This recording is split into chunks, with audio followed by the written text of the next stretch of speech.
God's changed my ways, change my ways, those evil ways.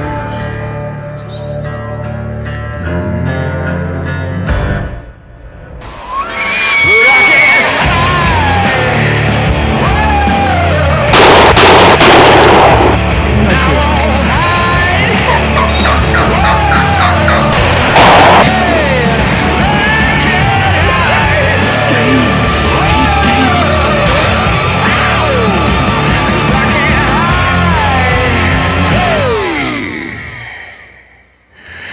my evil way.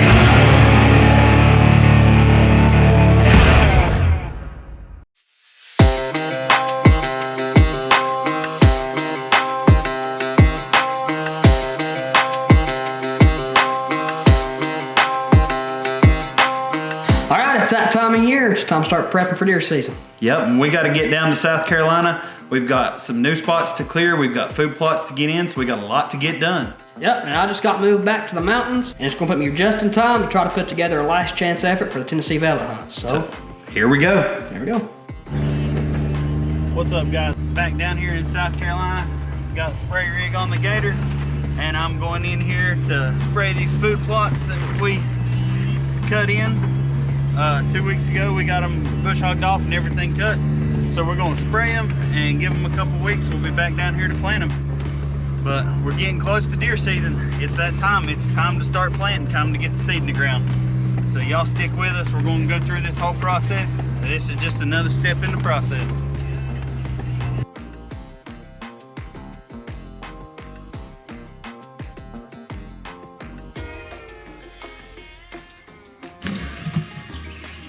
All right, guys.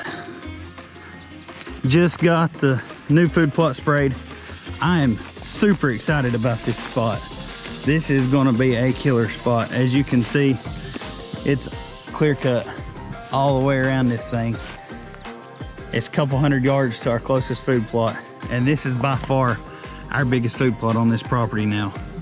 We're gonna put us a stand up in that clump of trees right there.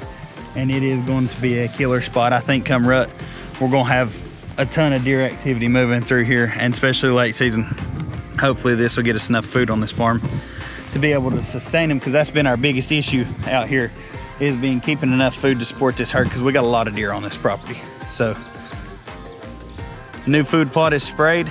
We'll give it another about 2 weeks, come in and plant and be ready to hunt soon. Y'all stick with it. So we have 2 leases in South Carolina. We've got the turkey house farm, and then we've got the dairy farm. And the first thing we're gonna take care of is the turkey house farm. Our big section of this farm is in cattle fields, and then the back section is clear cuts. We've taken a ridge that goes down kind of the right side of the farm. We've got a clover field on top of there. The clover's pretty well established in this field, so we're gonna just mow it off and get it ready. And then we've got a bottom that is one of Dad's favorite spots. It's called the pole stand and 3 behind the house.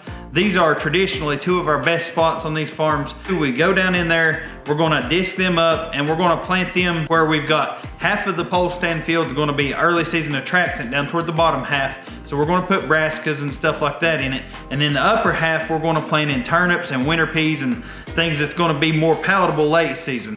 This will give us draw 2 different times during the year. And then we have the 3 behind the house stand, which is on around the corner from the pole stand. And we're gonna just put a mixture of brassicas, turnips, winter peas, a little bit of rye in there, and that way it's just something good and green no matter what time of year it is. Then we're gonna go over to the dairy side. Now this is a lease that we have just picked up a couple years ago. It's still in process. We're still trying to figure out exactly what we're doing everywhere. Because our biggest problem here is we don't have enough food to sustain the deer herd. And we're really trying to play catch up and get enough food on this property to sustain the herd. So last year we had 3 fields. We didn't get clever with the names, just field 1, field 2, and field 3. All 3 have stands in them already. And this year we went in on the front side of this and we made a really big field. This new field is gonna be about 250 yards long, about 75 to 100 yards wide, depending on where you're at. And this year we're just planting it in turnips, brassicas, winter peas, rye, just anything we could find to throw at it, and gonna fertilize it and just get it ready. And that way we can come back in the spring and we can tear it up again and we can plant it in corn and soybeans for the 2022 season. Over here in another one of our food plots, just got finished spraying it. Got our feeder going. Luckily we had a solar panel on this one, so it was still ready to go from last year. Big and J set up, got the reveal over there, and it's ready to go. Tree stands over there. But I wanted to show you guys something that was something we did when we first cleared this plot out. We cleared this plot about 5 or 6 years ago, probably 5 years ago. And I mean, it looked just like that stuff when we cleared it. But if you will do a little bit of forward thinking when you're doing your food plots, it tends to benefit you later on down the road. There was a tree out on the edge of this food plot. You can see it sticking out right there, just a little tree. And this tree was just a sapling when we first put this plot in. And I just noticed what it was whenever we cleared the plot. And so I went around it, and and you can see I went on in the woods everywhere else, and Dad's like, what in the heck? But it not only acts as a scrape tree and a tree that the deer like to horn, but if you guys can see right there, this tree is absolutely loaded with persimmons. And just a little bit of forward thinking when we were doing clearing, and this tree right here, as soon as those things turn orange and they sweeten up, there's going to be deer all over this thing. And I mean, it's within perfect sight. The tree stands right up there on the top corner. It's a very well hidden tree stand, but it's there. But just little things like that can be the extra step that takes a plot from a decent plot to a great plot. Finishing up the last food plot. This is a really long, pretty field. I actually jumped a group of deer coming in here just a little while ago. There was about 7 or 8 of them. And just found out we have pigs here. We have never had wild hogs on this farm before, but those seeing signs of them, I went down there on the creek, and sure enough, there's rooting signs and all kinds of stuff down there. So that's going to add another element to our hunting this year, which I'm excited about. I mean, it's not good for farming purposes, but when you're out hunting and you like shooting stuff, that's a good thing. So we're wrapping it up down here in South Carolina. Next phase is cutting these fields up and putting seed in the ground.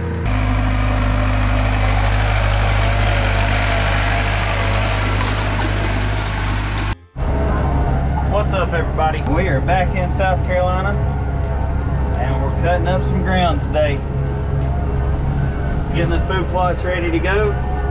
Greg's over here in this other field beside me, and we are cutting in the food plots. We're going to get everything ready to go. We're going to get them planted today. The ground's nice and damp. We've had plenty of water in the past week, and it's just going to be an awesome time to go ahead and put this seed in the ground. So we're going to get this knocked out today, get her seed in the ground. We've already got cameras running on this property and the other property as well. And so we're going to check cameras, check feeders, check stands, start getting inventory together, kind of see what's left on this farm from last year. Hopefully there'll be a monster on this farm. There should be a monster on this farm. There was a big deer here, I mean a big deer here last year, and we never got to close the deal on him. So hopefully we can take care of that this year. Maybe he'll be showing up on camera. We're going to do some different stuff today. Videos of us planting fields and cutting in fields, so should be pretty interesting. So y'all stick with us.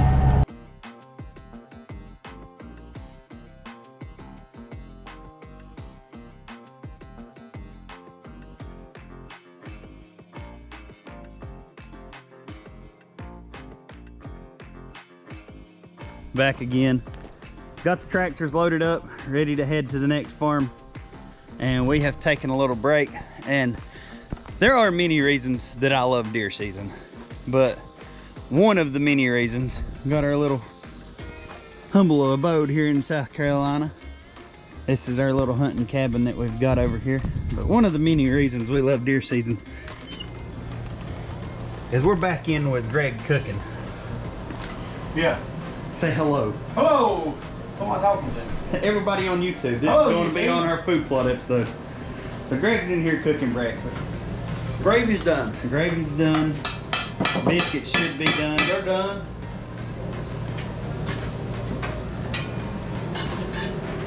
Do some eggs. Oh yeah, biscuits are definitely done. How you want the eggs, Shane? Greg? Yeah. Fry dry. Yeah, that sounds good to me. But yeah, this is one of the reasons we love deer season. We don't get this all year long. But anyway, so that's what we got going on. I just wanted to show you guys what goes on in between the work and in between the hunting and stuff. And this is a daily thing down here every day. We're down here hunting. We come out of the woods and Greg whips us up a big old breakfast and it's just a good time. So tickled to death to have deer season coming back in. I'm so excited. But we're gonna eat and then we're gonna go get these fields done and do some more video. So y'all stick with us.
All right, guys, we are back. We are in the field. You may recognize this field from season 1 of the Holler Hunters. This is where that deer got away from me when I was muzzleloader hunting in here, that I killed later on. But Dad made it down, and we've got her planted. He's getting her drug in, so we're about there. We've got one more field left to do after this, and I cannot wait to be finished, because it's hot and I'm tired and I'm sweaty and I'm killed. It's been mid to upper 90s all day today. I've done wore Greg out. He's back at the cabin in the air conditioning. He couldn't come out for the second round. He's feeling it for sure. So we're almost finished. We're getting there right to the end. Like I said, we've got the big field left to do. Got to spread the seed and drag it in, and we will be done for the year with our food plots. These are the last ones of the year, so you guys got to see the whole process, all the way from bush hogging to spraying, seeding, dragging, the whole 9 yards. So it's a lot of work, but it takes that kind of work to hopefully be successful from year to year. I mean, I know you can do it without it, but it sure makes it a dang sight easier once you get it done. Seems like you get a lot more deer activity. So this will be the dang near the end. We got one more field left to go. We're got the finish line in sight, and then tomorrow we'll be checking stands and putting out corn, checking cameras, doing all that good stuff, see what we've had in here. So y'all stick with us. All right, so now South Carolina's ready to roll. Now all we got to do is sit back, pray for rain, and wait for deer season to come. It should be a good year. Yep, now it's time to hurry up and get stuff ready for Tennessee. So the first spot we have to work with is just a small finger woods, so food plot wouldn't really work for that spot anyways. But got in there, done some scouting, found some natural food sources, and a trail that was naturally cutting through there anyway. So went ahead and got some Big and J put in there and a reveal put up to get a quick inventory and see what's coming in, and it didn't disappoint, because in no time we had some shooters coming in there. So now really all we're left to do is go in there, find a place to put a blind, cut shooting lanes, and get ready to hunt it. So here we go. So we're back here at the cabin, getting ready to cut our shooting lanes. Like we mentioned before, right down there is our Big and J. There's not much we need to clear, just a couple small things, just in case the air don't get in the way. Alright, we're gonna pop this blind up right here real quick, and then see how it fits here on the porch. Hopefully it's small enough, but something to hold her scent in and keep his head from the deer here on this porch. Everything comes in, so stay with us here.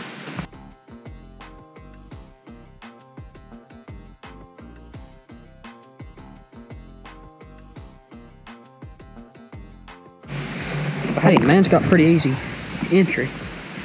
Walk up this road, sneak right here, come up the side of this porch, and then right into the ground blind. And have a view down there at the corner of the big J.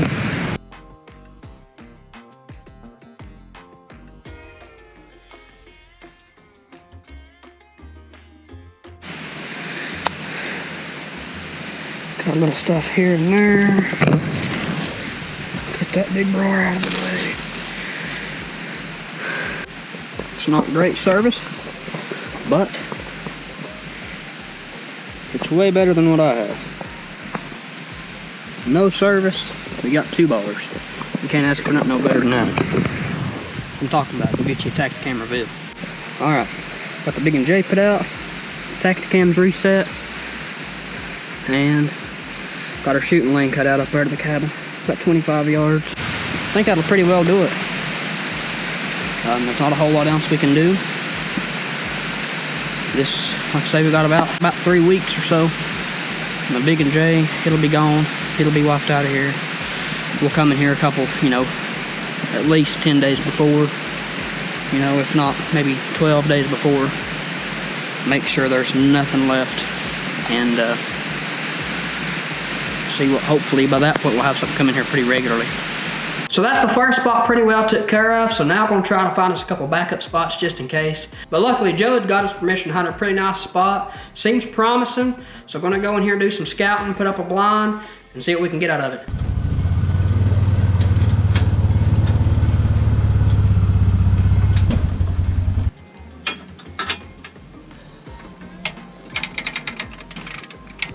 Alright, so we made it over Tennessee, here with Joe. We got our second spot figured out. We'll see if we can get a camera up. We got a couple apple trees to work with, and when we get side by side, get our blinds set up, cut some lanes open, stuff like that. So stick with us here and see what gets done. So this place turned out to be a really killer spot.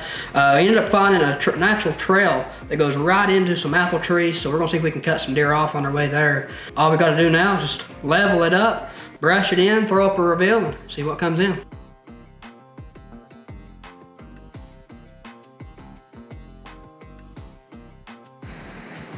Alright, well the stage is pretty well set for Tennessee. Come in and Joe had found this really good deer trail. It runs right across this holler here, on around this ridge. And it's in a spot where we can get in, not crossing any other deer trails, not leaving any scent. Like I say, it's pretty well set here. Now we just gotta wait. We've got right out of, about a week or so before season rolls in. We know where they're coming through. We know their food source. Got a couple apple trees they're going to, so we're hoping, just pray we can get them apple trees, because they ain't been coming to the apple trees till dark, till after shooting lights. So this is on the way too, so hoping we can cut them off. So got 3 days to do it.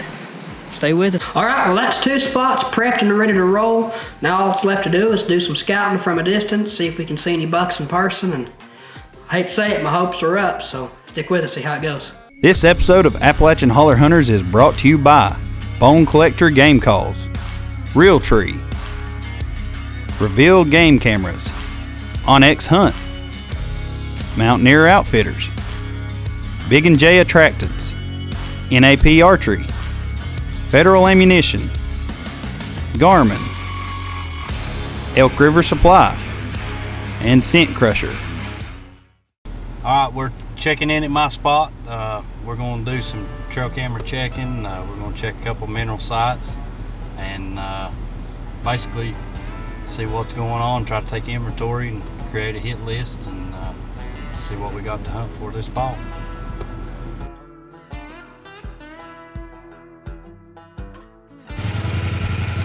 Well, there's a up and comer anyhow. Oh yeah. Young buck. Always good to see something. Oh yeah.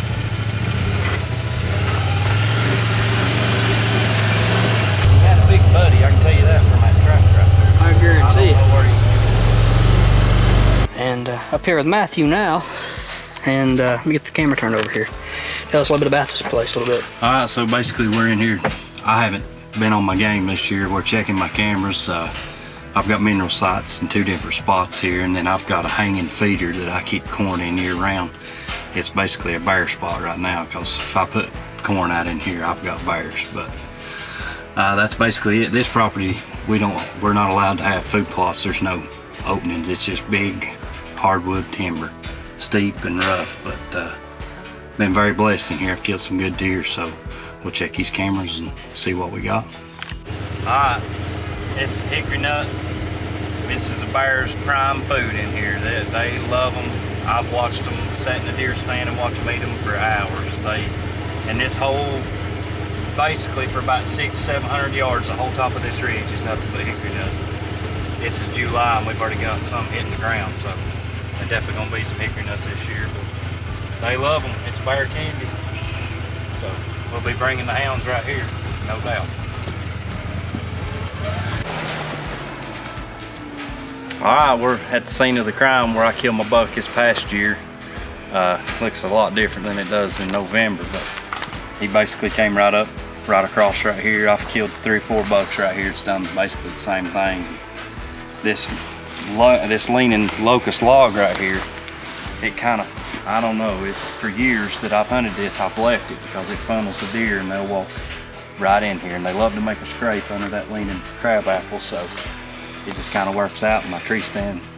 I've got a climber right there in those 3 big trees, so it's been a successful spot, no doubt. Check the camera and see what we got. Look at this tree. Look at these. This is what we have to do to put up a feeder. They're gonna kill this tree trying to get to that feeder. Yeah. So you don't, for the people watching don't know no better. Like you say, it's what you have to do to keep the bears from getting you deer feed. This is the only option. That's all you got. This is the only option. You put any kind of feeder on the ground, tripod, I don't care, chain it to a tree, they're gonna jerk it off, break it, whatever they can do.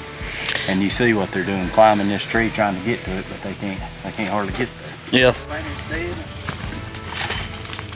They have a little left in her, ain't they? They got some.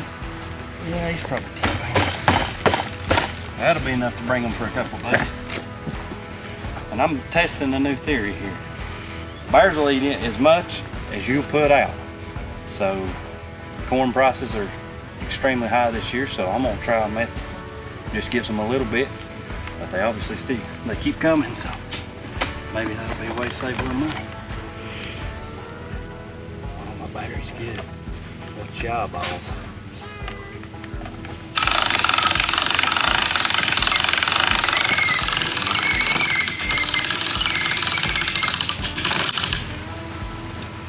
There you have it, a bear-proof feeder. Alright, this is an example of the elevation change from how much ground we're covering. Where my truck's parked, there's blackberries that I can eat, and up here, you see, these are still at least a couple weeks away from being able to be ate, so it's definitely do a lot of elevation gain in here. I'm not sure the top up here elevation, it's over 4,000. I think about 4,500. So yeah, I'll check it on my phone. Yeah, and that's literally just the difference between here and the truck where we parked to drive up here. At least 2,000 feet, I would say, in change. Yep. So, pretty wild. See those rocks flipped over like that? That's a tall tell sign of a bear looking for grubs and worms and stuff. You see it all the time in here. You see a rock out of place, that's why. This is it. This is the top of our property. I mean, the property goes on, but this is as far as you can take a side by side. We've got long ways that you can travel on foot from right here. And when we're in here bear hunting, you see those cliffs right over there. Those bears will come around 95% of the time and come through with this saddle right here. And it's a good place to pack dogs or try to get dogs to them. But what a beautiful place we live in. Unreal. Oh yeah. It's hard to see. We've got some smoke in here from some fires in Canada and out west.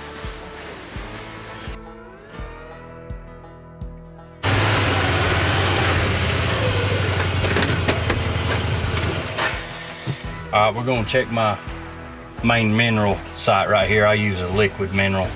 I've had this mineral site established for going on, I think, 9 years now.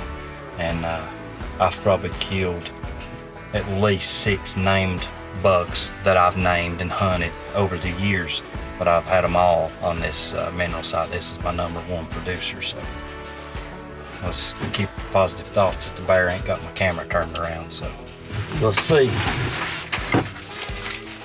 See the way it's facing. Oh gosh. Maybe I get a deer walking up that trail, maybe. They busted. Well, not what I was hoping. So kind of like he'd mentioned before, it ain't all about coming in here and throwing out corn and baiting. You got to be a lot smarter with it.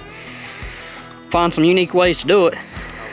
So tell us what you got to do up here in this spot specifically. You talked about putting out liquid. So tell us about how you have to go about it. Basically, and I like to use a rock mineral too, but you can't use a block of any kind because a bear will walk straight in here and pick it up, carry it off. I've made that mistake a couple times.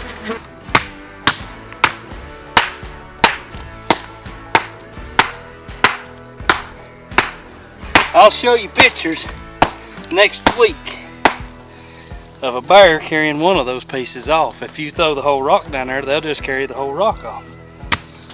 First couple I bought and put up here, I couldn't figure out what's going on. I mean, he'd be here for 2 days and you come back to check camera and there's nothing here. The bears. The bears.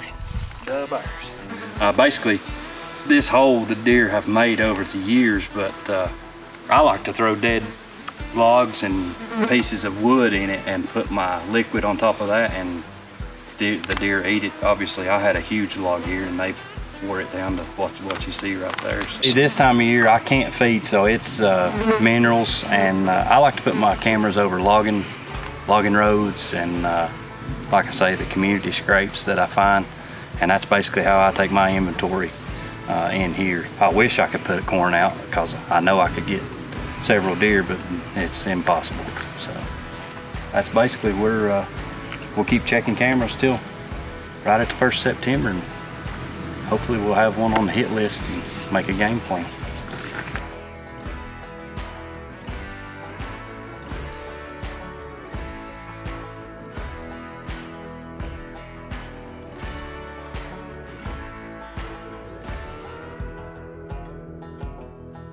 All right, guys. It's officially first day hunting season for Appalachian holler hunters. It's the first day of the Tennessee velvet hunt. First evening. We're just now getting a jump on them. This is a very, very last minute setup. Got permission from a lady that owns a field up here above me. This is my great grandpa's old place. If you heard our podcast, you've heard me talk about that some. It's the first evening, the Tennessee velvet hunt. Getting in here super late, almost too late. I'm gonna try to sneak in here to the bottom of this field. Check out this food source.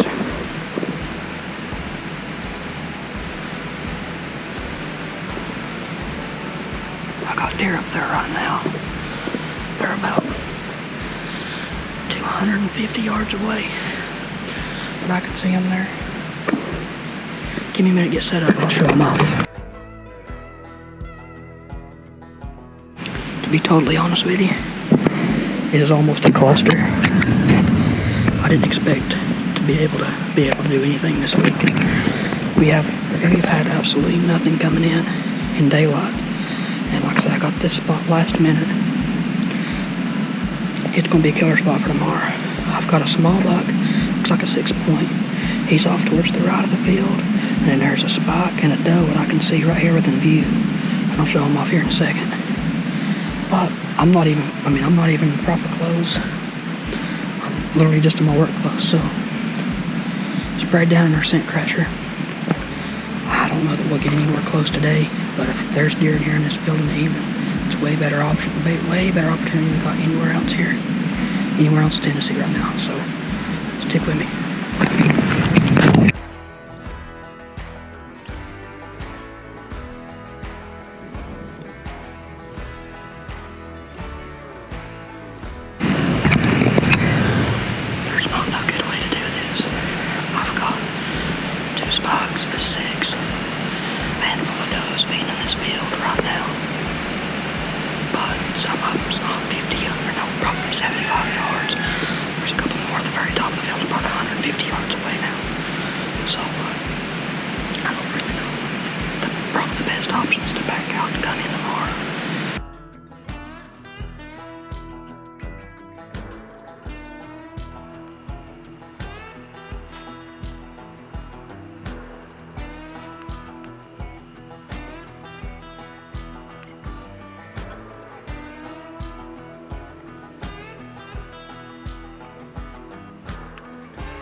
What an evening. My God. I mean, that was awesome.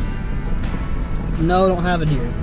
But given the circumstances and of how all this come to play this evening, couldn't ask for anything more. The video is probably pretty janky. I know it's shaky. So here's the rundown. All of our properties in Tennessee, which I have, I think, like 3 or 4 right now, nothing has been coming in daylight. Everything is at 3, 4 in the morning. Nothing's in daylight. It says a lot for that scent crusher field spray. I can't literally, again, was not prepared at all to even see a deer. Just figured we might get lucky and glass something, see if there's any kind of doe action, and ended up getting within 20 yards of them. Closer than I wanted to get, but I was trying to see what those other bucks were, but I wasn't going to push any farther and spook anything with a chance to come in there tomorrow and chase them. So tomorrow, going to be prepared, and I feel like we're going to have a good weekend. So stick with us, and we'll keep you up to date on how the rest of this goes. There's about 3 apple trees, and they are loaded. And there's a handful back in here. So, it all goes according to plan. They should be down in apple trees and put that in the field. At 7 o'clock. We got here at 7:30 last night, and they were ready.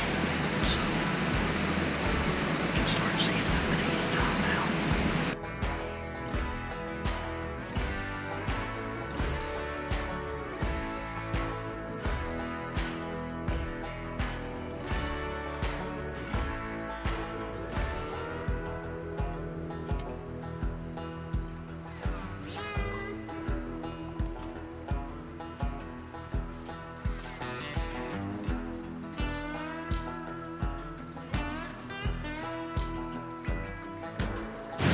Alright guys, it is the last day of the Tennessee velvet hunt. Day number 3, Sunday, August the 29th. And one last chance to do it, one last chance to get it done. So we'll give a rundown once we get to the blind, but first day ended up being a scouting day since this spot was a last minute find.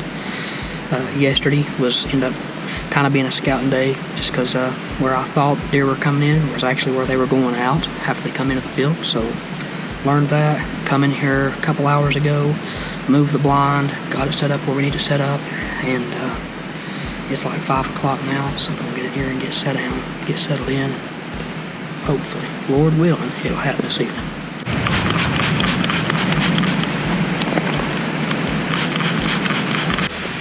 Alright, we're brushed in. Be coming out right there. Right on down this field, hopefully. Beautiful spot. We sat down on that end yesterday. It was the wrong place to be. So, hopefully, just hopefully, they'll come right here. One last chance. Let's get in the blind and get set up.